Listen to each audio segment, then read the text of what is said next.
Monsieur le Premier ministre, nous avons pris acte avec regret de l'échec du conclave sur les retraites et nous savons la responsabilité grave et imminente du patronat et en particulier du MEDEF. Je voudrais à cet instant saluer les négociations loyalement conduites par les organisations de salariés, mais je veux dire aussi que cet échec est extrêmement grave et que c'est une mauvaise nouvelle. Monsieur le Premier ministre, ma question sera sans surprise et elle appelle une réponse simple et claire de votre part. En dépit de cet échec, allez-vous, comme vous vous y êtes engagé, déposer sans délai, d'ici même la fin de cette semaine pour éviter toute manœuvre dilatoire, un texte de loi ouvrant la voie à une réforme nouvelle, sans totem ni tabou, laissant aux parlementaires la possibilité de débattre de tout, et en particulier de la mesure d'âge, c'est-à-dire du retour à 62 ans. Merci, Monsieur le Président. La parole est à Monsieur le Premier ministre.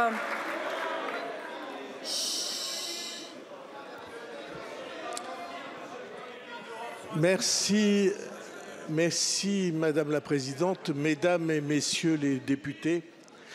Depuis 4 mois, organisations syndicales et patronales ont travaillé, je crois, dans un esprit de respect mutuel pour essayer d'améliorer la situation des retraites d'un certain nombre de Français devant la retraite et en même temps pour obtenir l'équilibre budgétaire de notre système de retraite à quoi tout le monde s'était engagé pour 2030.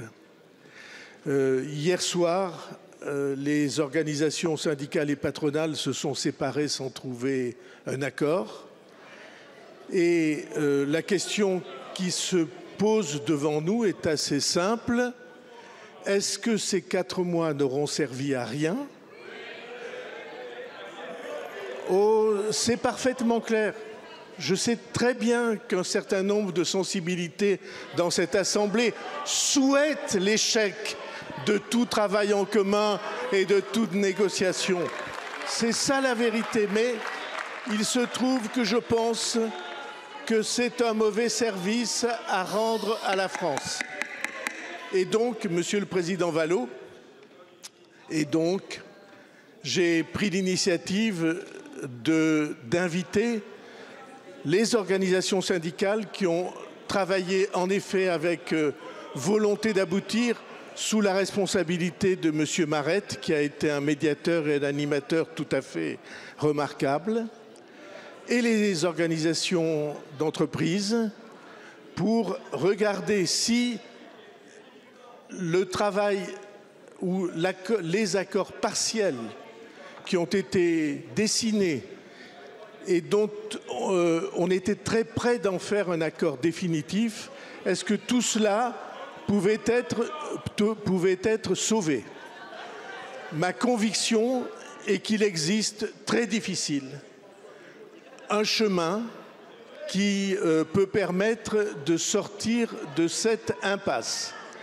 Le but du travail que je me suis fixé, c'est qu'en effet on trouve ce chemin et ce chemin débouchera sur un texte, devrait déboucher sur un texte, dois-je dire, devrait déboucher sur un texte qui pourra être examiné par la représentation nationale. Mais je veux vous dire des choses claires, Monsieur Vallaud. Quel que soit le chemin législatif ou réglementaire que nous prendrons, il est pour moi inacceptable de laisser détruire l'équilibre financier si difficile à trouver dont nous avons le plus urgent besoin. Nous ne pouvons pas continuer à compromettre l'avenir des travailleurs d'aujourd'hui et des générations de travailleurs de demain en reportant sur les générations suivantes les déficits que nous causons tous les jours.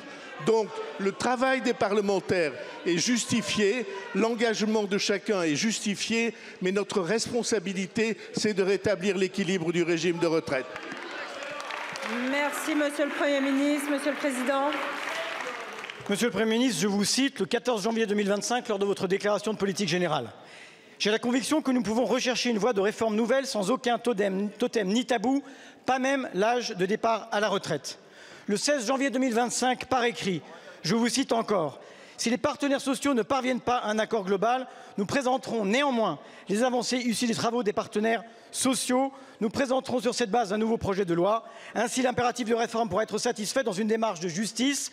Le Parlement aura, en tout état de cause, le dernier mot. Monsieur le Premier ministre, ma question était simple. Le Parlement aura-t-il le dernier mot, y compris sur la mesure d'âge et sur l'équilibre de notre système des retraites? Vous ne m'avez pas répondu cette semaine, comme vous y avez déjà dit non la semaine dernière. Monsieur le Premier ministre, le respect de la parole donnée est à la base même de notre régime démocratique. Vous avez pris des engagements pas tenus sur ce sujet comme sur bien d'autres. Cela nous contraint, Monsieur le Premier ministre, à déposer une motion de censure contre votre gouvernement. Je vous remercie. La parole est à Monsieur le Premier ministre. Merci Madame la Présidente. Monsieur le Président Vallot, ce que vous avez cité comme phrase de ma part n'est pas différent de la réponse que je vous ai faite aujourd'hui. Simplement, vous avez oublié une mention absolument essentielle qui était que il faut que tout cela se fasse dans le respect des équilibres que nous cherchons depuis des décennies si désespérément. Et donc, je maintiendrai et le gouvernement maintiendra et j'espère que les parlementaires présents sur ces bancs maintiendront l'impératif de responsabilité morale que nous avons à l'égard des générations qui viennent. Merci Madame la Présidente. Monsieur le Premier ministre, Zoukla, ce n'est pas seul médicament noulé. Non, la présence de Kassav sous les ordres de l'Élysée ne saurait masquer les réalités de nos vies, ne saurait masquer non plus ni taire les exigences que nous avons pour les pays des océans dits d'outre-mer. Ce que nous voulons, c'est de la justice sociale, sanitaire, environnementale, économique et foncière. Nous voulons des actes, nous voulons des droits. Or, le compte n'y est pas. Le compte n'y est pas lorsqu'à l'approche des grandes vacances, des milliers d'étudiants, de familles martiniquaises, guadeloupéennes, guyanaises, réunionnaises et même au-delà, vivent un exil contraint, incapables de regagner les leurs, faute de moyens, faute de prix raisonnables des compagnies aériennes qui ne cessent de s'engraisser sur notre dos, en fait, faute d'une véritable continuité territoriale. Le compte n'y est toujours pas, et encore moins l'esprit, lorsque dans le cadre du protocole signé en octobre en Martinique pour lutter contre la vie chère, alors que l'État s'était engagé à financer le fonds des frais d'approche, lettre de mission est donnée à votre administration en visite chez nous pour trouver un nouveau tour de passe-passe, un welto, pour que la consommation locale, nos poches déjà éprouvées, finance le dispositif de l'État. Un comble? Non. Une nouvelle péréquation, un effort zéro de l'État, ce qu'apprend-nous pour couillon. Ce que nous demandons, ce n'est pas du veuglage, c'est une politique de réduction des inégalités, des solidarités nationales, une politique qui assure des sécurités. Et sur ce point non plus, Monsieur le Premier ministre, malgré la prolixité de votre ministre de l'Intérieur, le compte n'y est toujours pas. Pas quand en Martinique, nous déplorons plus de 14 morts par arme à feu depuis le début de l'année. 14, une hécatombe. Ces morts ne tombent pas du ciel, ils sont le fruit républignal d'une assignation à la pauvreté, à la résidence, à l'autodestruction. Quand l'État oublie ses responsabilités sociales et territoriales, quand il laisse prospérer les inégalités, il devient le premier artisan de la violence, de l'économie parallèle et du narcotrafic, de la défiance institutionnelle et démocratique, de l'effondrement des repères, de la fragmentation du lien social. Ma question est donc claire. Quand le gouvernement décidera-t-il de mettre en place une véritable politique d'équité territoriale pour la mobilité des dits ultramarins et de s'attaquer enfin aux racines sociales, économiques et éducatives? La parole est à présent à Monsieur Manuel Valls, ministre en charge des Outre-mer.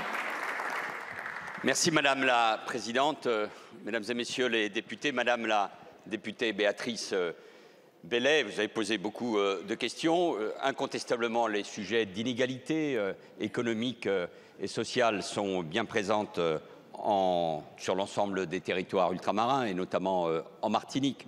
Et pour cela, il faut agir. Et il faut agir comme peut-être cela n'a pas été fait, en tout cas depuis très longtemps, en dénonçant par exemple les pratiques du groupe GBH, en soutenant la proposition de loi que vous avez préparée, en publiant dans quelques semaines circulaires, décrets concernant la lutte contre la vie chère et en présentant un texte de loi contre cette vie chère à partir d'une concertation étroite avec les parlementaires ultramarins. Nous présenterons ce texte au mois de juillet et il sera l'occasion, je l'espère, l'atmosphère d'un grand débat que vous ne manquerez pas d'enrichir les uns et les autres cet automne. Il faut agir très concrètement face à ces éléments. Et de ce point de vue-là, je souhaite une application stricte du protocole Martinique qui a été adopté il y a quelques mois. L'État a pris ses responsabilités concernant la TVA et il faudra continuer dans ce sens.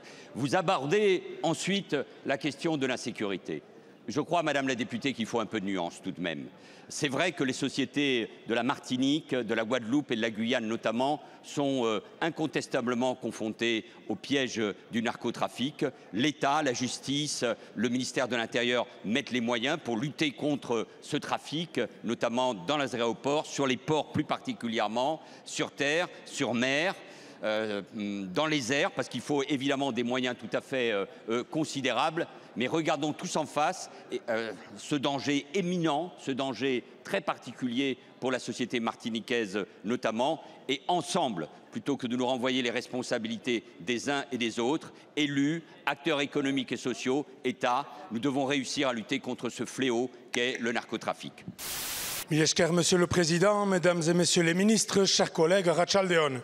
Ma question à laquelle j'associe ma collègue sénatrice Frédérique Espagnac s'adresse à Monsieur le ministre de la Santé et porte sur l'accès aux soins dans nos territoires. À Saint-Jean-de-Luz, les urgences, services publics assurés par la polyclinique privée, dysfonctionnent depuis bientôt 1 an. Réorganisation forcée, management agressif qui ont poussé 13 des 14 médecins urgentistes à la démission, des urgences fermées très régulièrement depuis le mois de septembre, avec des conséquences graves pour la population. Et aujourd'hui, la clinique décide la fermeture définitive des urgences dès le 16 septembre. Décision inacceptable, alors qu'elle a touché plus de 5,5 millions d'euros de subventions ces 5 dernières années. Le SAMU, les urgences de l'hôpital de Bayonne et la clinique de Biarritz ne pourront compenser cette fermeture et absorber les besoins d'un bassin de 40 000 habitants. Le problème est global. Certaines cliniques ne gardent que les activités rémunératrices comme la chirurgie et abandonnent les services publics essentiels à nos territoires comme la gériatrie, les urgences ou les maternités qui ferment partout dans l'Hexagone. Or, les ARS ne peuvent ni conditionner les actes rentables à un maintien des urgences, ni empêcher une clinique privée de fermer un service vital. Résultat, elles ne peuvent pas assurer la cohérence de l'offre de soins. Notre santé avant les intérêts privés. Monsieur le ministre, que comptez-vous faire pour empêcher qu'un établissement privé seul sur son territoire n'abandonne ses missions de service public au détriment de la population?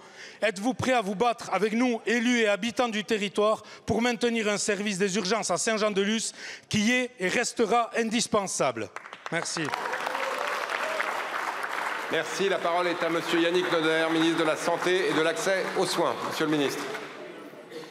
Merci Monsieur le Président, Madame et Messieurs les députés, Monsieur le député Dufaux. Vous avez bien raison de poser cette question parce que la permanence des soins sur les territoires, ce n'est pas une option. Donc je découvre cette situation scandaleuse de la polyclinique de Saint-Jean-de-Luz que vous avez évoquée avec des menaces de fermeture au 15 septembre et un management probablement délétère qui a conduit au départ de nombreux médecins. C'est tout le territoire que ça met en difficulté, puisque ça met en difficulté le centre hospitalier de Bayonne ainsi que sa clinique et la polyclinique également de Biarritz. Donc il est hors de question que cette situation se fasse. Il faut que tout le monde participe à l'offre de soins. Nous sommes en période estivale, il y a 40 000 habitants à l'année, il y aura du tourisme, il faut qu'on puisse faire face à des épisodes de canicule, que nous soyons mobilisés, que nous anticipions. Nous avons besoin de l'ensemble des forces en présence. J'ai eu le directeur général de l'ARS, il y aura une réunion le 2 juillet sous l'autorité du préfet avec l'ensemble des acteurs. Nous avons des moyens d'obligation de cette clinique. Elle a touché de l'argent public et nous avons des contrôles pour pouvoir assurer et des mises en demeure.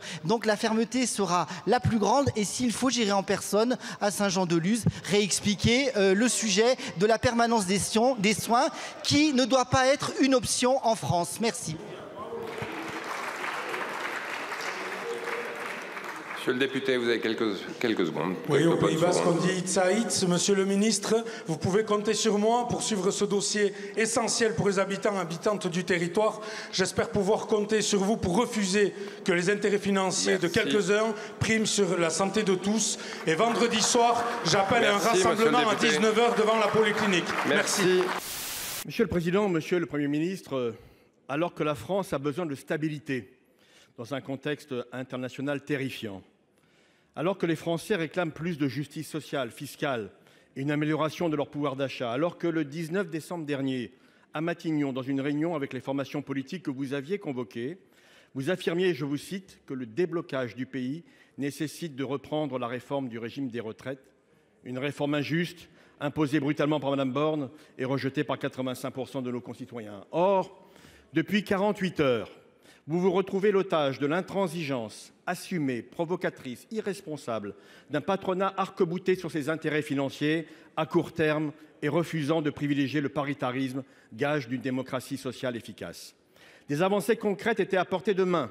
Reconnaissance des carrières hachées, notamment pour les femmes, élargissement du compte pénibilité, accès anticipé à la retraite sans décote, financement sécurisé, la CFDT, la CFTC, la CFE-CGC étaient prêtes à s'engager. Le patronat, non. Et vous, Monsieur le Premier ministre. Alors soyons clairs, nous restons fermement opposés à l'injustice structurelle de l'augmentation de l'âge légal de départ à la retraite. Cet impôt sur la vie, nous continuerons toujours à le combattre avec détermination. Mais en responsabilité et dans l'intérêt de millions de Français, il faut donner une chance à la politique des petits pas. Et j'en viens à ma question. Monsieur le Premier ministre, dans votre lettre du 16 janvier, vous étiez prêt à présenter au Parlement les avancées issues des partenaires sociaux, même sans accord global. C'était le sens de la question posée par mon collègue Boris Vallaud hier après-midi. Allez-vous donc sortir de l'ambiguïté, de l'impasse actuelle et redonner le dernier mot au Parlement? Pour vous répondre, la parole est à Monsieur le Premier ministre. Monsieur le Président, Mesdames et Messieurs les sénateurs, Monsieur le Président Patrick Kanner, vous avez retracé le cadre de la situation. Et je veux dire des choses extrêmement précises.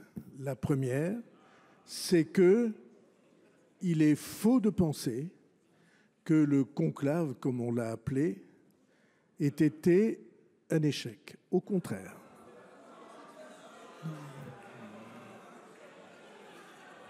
Et nous verrons, j'espère dans quelques heures, que ça n'était pas le cas. Vous avez rappelé à très juste titre que des avancées très importantes ont été acceptées et voulues, consenties en tout cas, par tous les acteurs présents autour de la table, les syndicats de salariés que vous avez cités et les représentants des entreprises. Avancées très importantes qui allaient dans le sens de ce que le gouvernement et je crois la nation souhaitent, c'est-à-dire un équilibre pour le régime des retraites et le règlement en termes de justice de situations très importantes. Je pense par exemple aux femmes, à la situation des femmes ayant eu des enfants. Comme vous le savez, hier matin, après avoir constaté que les participants à cette réunion s'étaient séparés sans accord, j'ai invité tous les participants à venir me rencontrer. Ils sont tous venus jusque hier soir assez tard. Il se trouve que je considère, quant à moi, que le chemin existe pour ne rien perdre des avancées qui ont été consenties. Je vais continuer à travailler avec eux jusque demain après-midi. Et demain après-midi, je dirai aux Français ce que nous pouvons trouver comme accord. Et s'il demeure des points de désaccord, le gouvernement les tranchera. Je serai ainsi absolument fidèle au texte que vous avez imparfaitement cité. Et je me suis engagé à ce que si cet accord entraînait des dispositions législatives, elles seront soumises au Parlement et le Parlement aura toutes les occasions de s'exprimer sur ce sujet pour le plus grand bien du pays et pour le sentiment moral que nous devons éprouver à l'égard des générations qui viennent. Je vous remercie. Monsieur le Président Kanner. Monsieur le Premier ministre, je ne suis pas vraiment convaincu parce que j'aurais aimé une réponse plus claire de votre part, à savoir que le Parlement réexaminerait l'ensemble de ce dossier des retraites. Vous vous engagez aujourd'hui à présenter quelques dispositions au Parlement. Je ne sais pas si c'est la censure ou la menace de censure qui a du bon et qui vous fait avancer en l'espèce. En tout cas, Monsieur le Premier ministre, sachez que vous avez intérêt à parler aux républicains, au sens large du terme, de ce pays, plutôt que de vous lier éventuellement au bon vouloir du RN. Ça a coûté cher à votre prédécesseur. Merci, Monsieur le Président. Monsieur le Premier ministre, en février dernier, alors que tout nous conduisait à la censure, le Parti socialiste a pris ses responsabilités afin de doter notre pays d'un budget. Contre la non-censure, nous actions avec vous, par écrit, diverses mesures. Parmi celles-ci, la création d'un dispositif fiscal visant à taxer les hauts patrimoines, générant ainsi 4 milliards de recettes, afin de rétablir un semblant de justice fiscale que 8 ans de macronisme ont totalement détruit. Force est de constater aujourd'hui que vous avez décidé de nous payer en billets de Monopoly. Dois-je rappeler que l'attelage gouvernemental, qui est le vôtre, n'est pas plus légitime qu'au lendemain des dernières législatives, dont les résultats ont clairement appelé à votre départ de la gestion des affaires du pays. L'alliance des perdants ne saurait imposer ses vues à ceux arrivés en tête, surtout en matière budgétaire dont le trou béant est encore perceptible à l'œil nu au Trésor. Le mur du budget sur lequel vous allez vous écraser se rapproche. Et vous discutez tranquillement de sa couleur. Prochainement, vous allez encore nous demander de venir dans une de ces réunions où tout est déjà décidé à l'avance pour mieux vous prévaloir d'une concertation factice qui ne trompe plus personne. Car nous l'avons bien compris, à part des économies sonnantes et trébuchantes qui pèseront majoritairement sur les plus fragiles, rien ne trouve grâce à vos yeux. Sur les retraites, la tenue de vos engagements n'est guère plus satisfaisante et c'est très logiquement que notre famille politique a déposé une motion de censure. Monsieur le Premier ministre, comptez-vous respecter vos engagements en matière de justice fiscale ou envisagez-vous à nouveau une fuite en avant, vous contraignant à un tango mortifère avec l'extrême droite?